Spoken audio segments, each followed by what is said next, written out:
The title of this video says BYD quietly built a 4.5 million car empire while Detroit was sleeping. That sounds dramatic, maybe even a little crazy. But by the time this video is over, you will understand exactly why we said it. And you will agree. Picture this. It is the year 1995. A 29-year-old chemist named Wang Chuanfu borrows $352,000 from his cousin, rents a workshop in Shenzhen, and tells his 20 employees they are going to take on the Japanese battery giants. The room nods politely. 30 years later, nobody is nodding politely. The company he started just outsold Ford. By the end of this video, you will understand exactly how they did it. You will hear how they engineered a battery that will not burn even with a steel nail driven through it. How they built a charger that fills a car in 5 minutes when Tesla's best takes 15 minutes. And how they ended up owning nearly every chip, motor, mineral, and screw inside their cars while Detroit was still calling suppliers. And why the Alliance for Automotive Innovation just told Washington this is an extinction-level event. But to understand how Detroit got blindsided, you have to start at the very beginning, with the problem nobody else could solve. Here's something most people never think about. For the last decade, the entire electric vehicle industry has been stuck choosing between two batteries, and both of them were broken in opposite ways. On one side, you had nickel manganese cobalt, called NMC. It offered high energy density and long range. But if you damage it in a crash or drive a metal object through it, the cell reaches 500 degrees Celsius in seconds.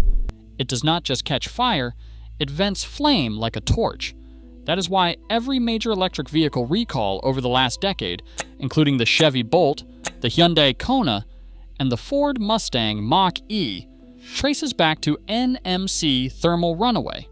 On the other side, you had lithium iron phosphate, safer, cheaper, no cobalt. But the energy density was lower, the range was shorter, and most engineers wrote it off as the cheap option. Pick your poison. But then, in March 2020, BYD's FinDreams battery division unveiled the Blade battery. They took lithium iron phosphate and they reshaped the cell itself. Long, thin, and prismatic, 96 centimeters from end to end and just over a centimeter wide. Then they bolted those blades directly into the pack with no modules in between.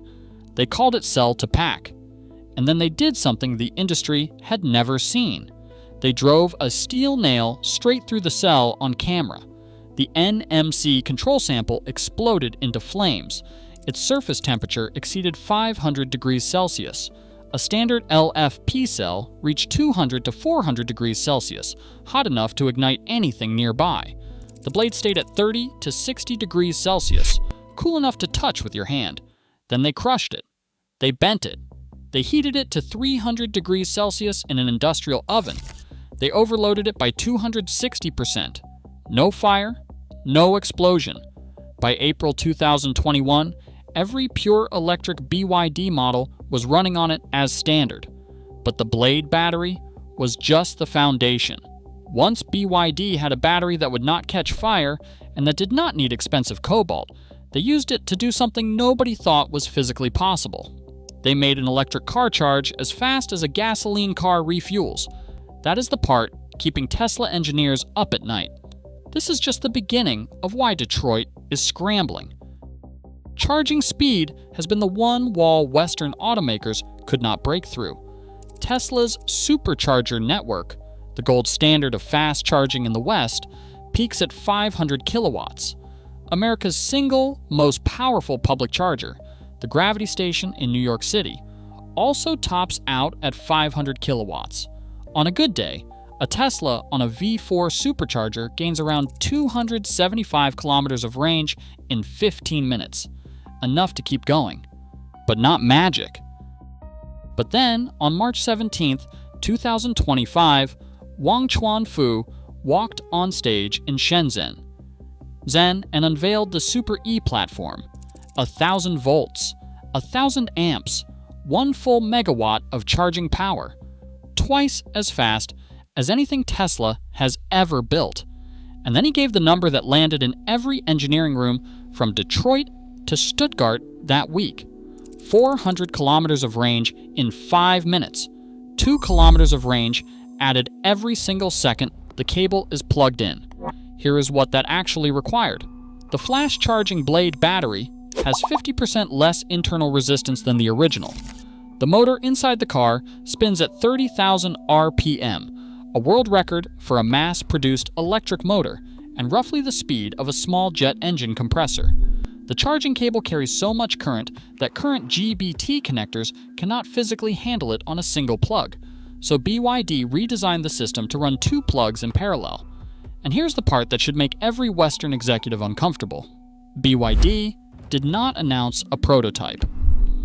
They opened 500 megawatt charging stations across China by early April 2025, 1 month after the announcement. 4,000 more are under construction.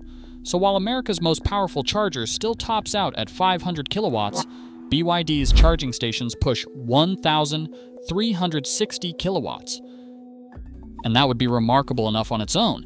But when you combine a battery that won't burn with a charger that refills in 5 minutes, you've eliminated every consumer objection to electric cars at the same time.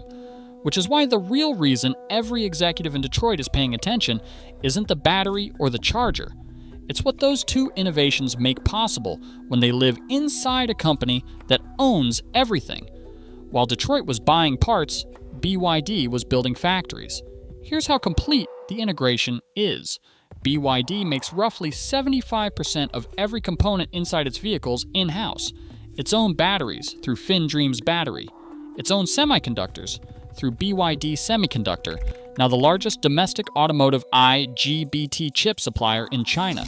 Its own electric motors and full 8-in-1 drivetrains. Its own lithium mines, with stakes from Brazil to Africa. Its own shipping fleet. In January 2024, the BYD Explorer, number 1, sailed from Shenzhen to Europe, carrying 4,000 BYD cars in its own hold, with its own flag on the mast. Now look at the scale. 900,000 employees, over 100 internal factories, 104,000 people in research and development alone, 25,000 patents, $7.5 billion spent on research in 2024, a 35% increase in a single year. So what does that produce? In 2024, BYD sold 4.27 million new energy vehicles, a 41% jump in 12 months. In 2025, that number climbed to 4.6 million. According to Bloomberg, that was enough to leapfrog Ford in global sales for the first time in history.